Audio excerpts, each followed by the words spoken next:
Na hiyo kiti inaweza chukuliwa na mwanamke?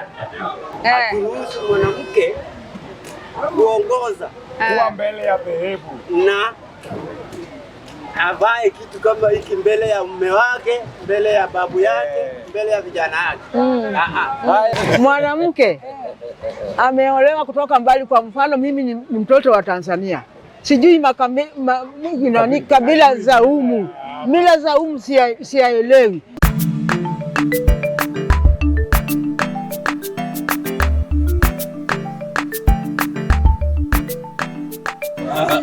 Kwa majina naitwa Mzee Simon Ogada Ururu. Mzee Simon Ogada Ururu.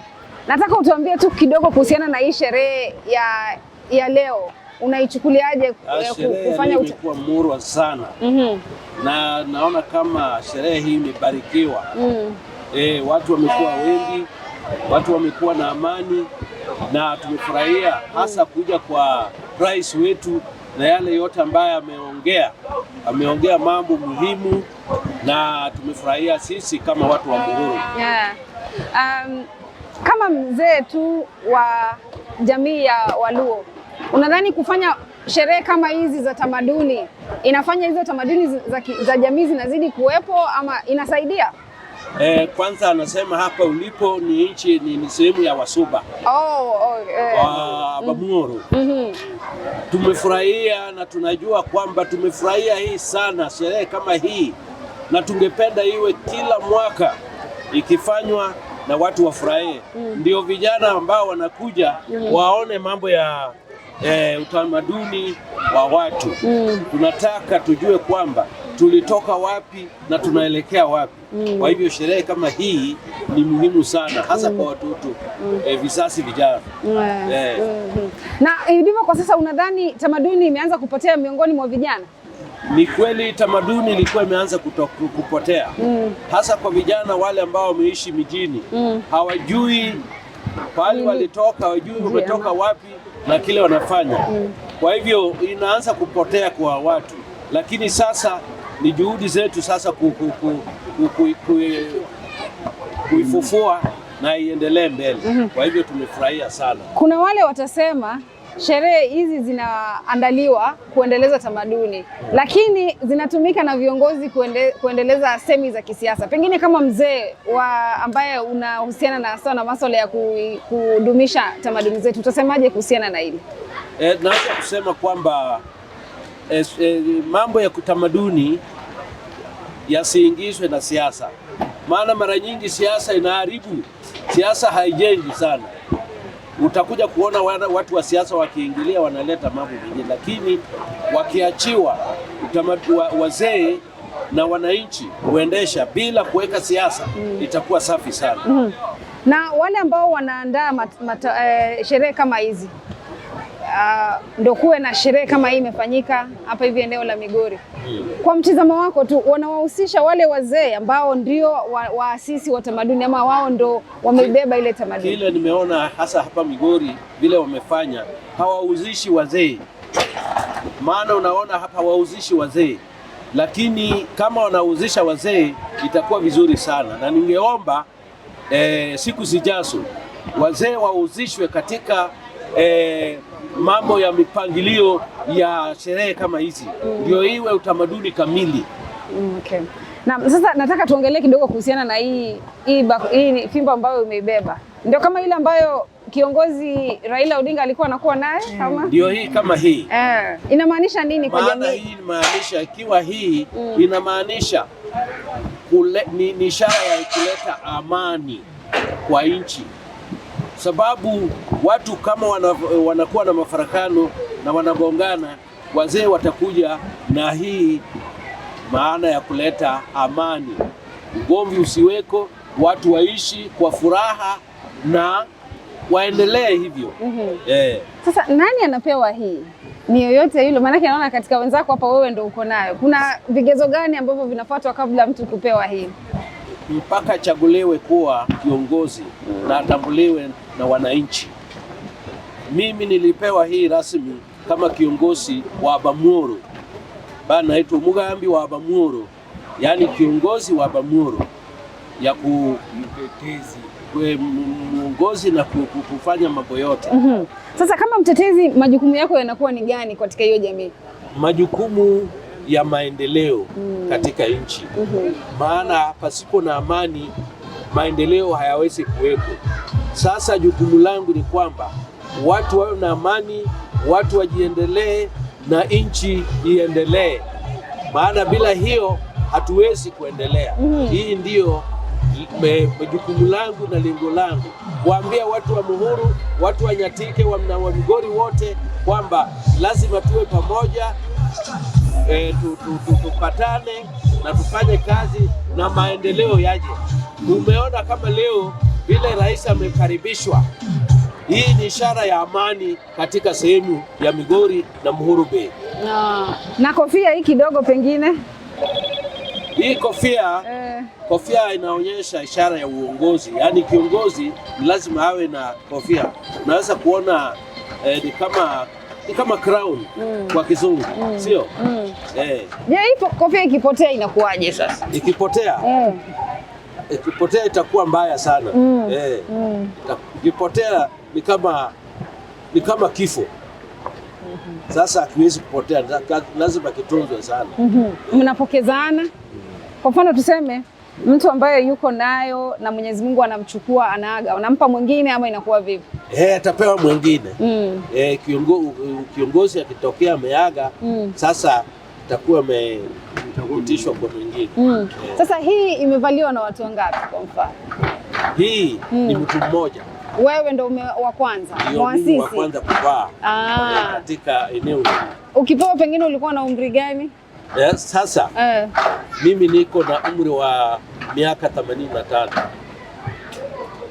Na umeivaa kwa muda gani? Na nimeivaa, kuna mwingine ambaye alikuwepo, sasa nimechukua kuanzia mwanzo wa mwaka kutoka. Okay. Sasa hiyo kofia ina ishara yake ni kwamba ni uongozi. Ishara ya uongozi. Okay. Kwa hiyo kukiwa na mkutano ambao tunataka, pengine mkutano wa kisiasa ambao tunataka tusikie usemi wa Bomoro, huyu ndo atakuja kuzungumza, si ndio? Atakuwa kama chairman wetu. Yeye ndiye atakuwa kama akiongea. Ni sasa kama sasa tunamwamuru, yani tunaamuru tena tunatumia masharti zake. Anaweza kutuaja tu hadi watu waongee tu, lakini yeye akishaamua hivi sasa tunasema babu ameshaongea. Na hiyo kiti inaweza chukuliwa na mwanamke? Hii kiti ni mwanamume. Hakuna mwanamke? Wengine wakikija wakibadilisha hiyo katiba. Hiyo katiba kubadilisha hiyo. Kwa nini mwanamke asipewe na yeye siku moja? Wanawake waga wanakuwa wanyonge sana. Wanakuwa wanyonge sana. Kiasili tunafanana Waislamu. Haturuhusu mwanamke kuongoza kuwa mbele ya dhehebu na avae kitu kama hiki mbele ya mume wake, mbele ya babu yake, mbele ya vijana yake. Haya ni mambo yaliyoanza zamani. Afadhali hata kutoka jadi za kale mpaka hivi. Mbalishe huyu hii mic atupe sauti, si ndio? Hiyo ni kama sasa sisi. Ngoja nisikie kutoka kwa mwanamke. Nilifika nafikira yeye ndiye ataniunga mkono, lakini ni kama hataki kuniunga mkono. Mwanamke ameolewa kutoka mbali. Kwa mfano mimi ni mtoto wa Tanzania, sijui kabila za humu, mila za humu siyaelewi. Sasa kama kijana amezaliwa humo, anajua kimila tangia babu na wale wa zamani kimila zao. Sasa kwa leo tulikuwa na kimila chetu cha tamaduni cha Abamuoro, lakini hatukuifanya, hatukupata nafasi. Hatukupata nafasi ya tamaduni yetu.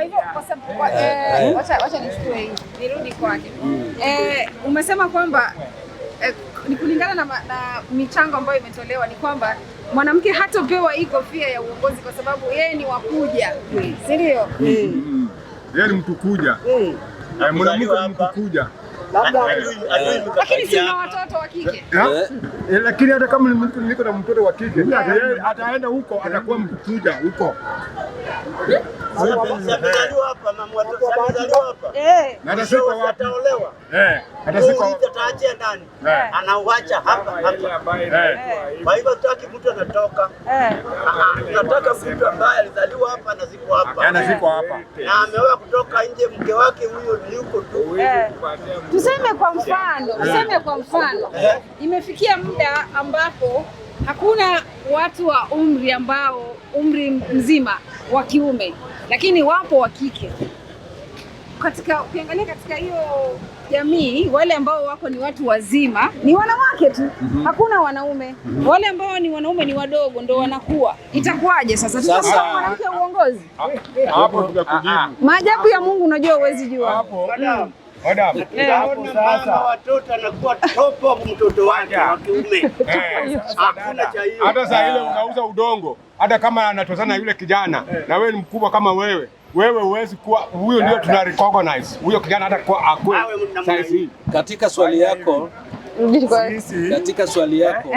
neno lake sasa, umesema neno lake ni la mwisho, wacha atoe kauli ya mwisho. Katiba ya utamaduni ikibadilishwa, sijui ni nini ndiye inaweza, lakini kwa sasa hatujabadilisha, bado inaendelea jinsi ilivyokuwa tangu enzi. Asante, tumemaliza. Labda akivalishwa hivi, labda akivalishwa atoroka aende kwao. Itakuwa si sasa, kama wazee mnaenda mnamrudisha nyumbani, anamwambia jamani, njoo nyumbani. Sasa mzee Simon, sijakosea. Asante sana kwa mazungumzo. Lakini kuna kitu ambacho kimekuja katika mjadala wetu, tulikuwa tunaangazia ile katika jamii nyingi, si Abasuba peke yake, hata jamii yangu mimi ambayo nimetoka, mwanamke alikuwa hapewi nyadhifa za uongozi kwa jamii ya Kiafrika. Nataka uwaelezee wale vijana wa sasa Gen Z, kwa nini mwanamke katika jamii za Kiafrika alikuwa hapewi hatamu za uongozi? Jambo la kwanza ni kwamba unajua, katika jamii kulikuweko siri ya jamii, na wanawake ni rahisi sana kutoa siri. Hii ndio sababu kubwa sana. Kwa hivyo wanaume walikuwa wanafunga siri. Kwa mfano sisi Wasuba, kwa jina lingine tunaitwa Abasibi, yani wale ambao wanafunga mambo, wawezi kutoa siri. Na kwa mwanamke angeweza kutoa siri ya watu, na hii ndiyo sababu hawakupewa uongozi huu. Jinsi mama huyu alikuambia, yeye anatoka mbali, ajui mambo ya utamaduni ya watu hao pale ameenda. Kwa hivyo ingekuwa rahisi sana, hata yeye akirudi kwao anaanza kuleta mambo siri ya hapa anapeleka kwao. Basi hiyo ndiyo sababu haikuwa inaruhusiwa. Sababu nyingine umetaja Biblia ama dini. Sababu ya pili hiyo ya Biblia, na nimekuambia tena pia, kama sisi Abasibi, hii siri ya jamii wanawake hawezi kukua na yao. Hii ndiyo sababu ya pili. Sababu ya tatu, mara nyingi wanawake, unajua, anaenda wanasema mwanamke yule ukioa mwanamke asiyekufa hapo hata sio wako, maana hujui ataenda wapi kesho. Aliyemzika basi ndio wako. Hivyo ndivyo wanasema. Nataka urudie ile sababu ya pili ya neno la Mungu. Hiyo tuko tumeishika. Hiyo ambayo ulisema neno la Mungu pia linaamrisha hiyo. Nataka urudie tu hiyo, ndo mwenzangu aipate. Biblia kwanza natuambia, yaani Mungu alianzisha hiyo. Katika uumbaji Mungu aliumba mwanamume kwanza, ndiye akampa mwanamke kama msaidizi wake, sivyo? Kwa hivyo pia tungefuata mambo ya Mungu, maana alianzisha hiyo. Hata ukiona mambo ya watu wa Israeli wengi walikuwa ni wanaume, ingawa tunaweza kubali kuna wengine nabii ambao walichaguliwa wanawake, lakini sio wengi, ni wachache. Asante, umesikia? Asante. Sasa ninyi mko best wapi? Tuko best Nairobi. Nairobi. Yeah. Okay.